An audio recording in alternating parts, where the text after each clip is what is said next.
Nicolas Maduro brandished the sword of Venezuelan independence hero Simon Bolivar as he held a rally in protest against threats by the United States.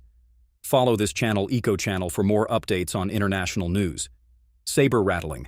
Maduro waves sword as he vows to defend Venezuela from U.S. dressed in military fatigues and shaking his fist in the air. President frames moment as battle for national survival.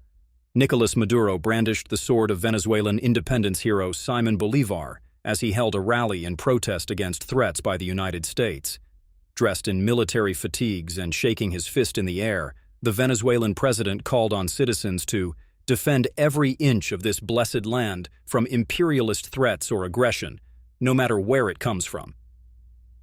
Amid mounting tensions with Washington on Tuesday night, the authoritarian left-wing leader, 63, framed the moment as a historic battle for national survival. In a show of force, thousands marched through Caracas as part of Maduro's flag and sword march of liberator Simon Bolivar, protesting against the U.S. military buildup in the Caribbean pro-regime. Demonstrators waved Venezuelan flags, carried pictures of Mr. Maduro, and denounced the threats coming from America. Since September, the Trump administration has been massing the most significant U.S. military force in the region for generations and conducting deadly strikes on suspected drug smuggling vessels in international waters. Following the arrival of the U.S.'s most advanced aircraft carrier strike group, led by the USS Gerald R. Ford, just off Venezuela's coast, concerns have mounted that Donald Trump is considering military action to remove Mr. Maduro. Mr. Maduro, who has clung to power since 2013 despite a widely disputed election last year, has argued that Mr. Trump is plotting to oust him and has called on Venezuelans and the military to resist any such attempt.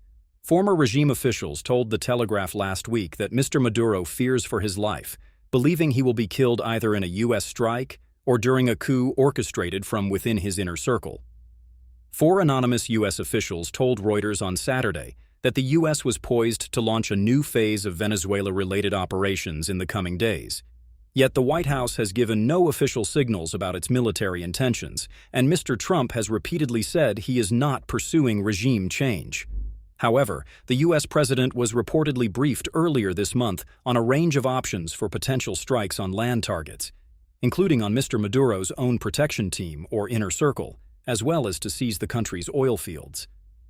Increasing the pressure on the regime, Washington this week labeled Cartel de los Soles, a group it claims is led by Mr. Maduro, as a terrorist organization. Experts said the move might be used as a pretext for military action under the guise of eliminating the alleged cartel.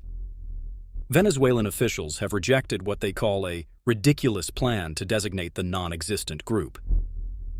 U.S. military assets around Venezuela. The Trump administration has already put a bounty of $50 million on Mr. Maduro's head. The State Department describes him not as a president, but as the leader of a narco-terrorism organization.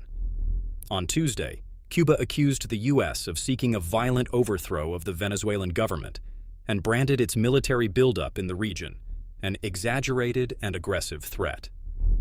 "We appeal to the people of the United States to stop this madness," said Bruno Rodriguez, the Cuban foreign minister.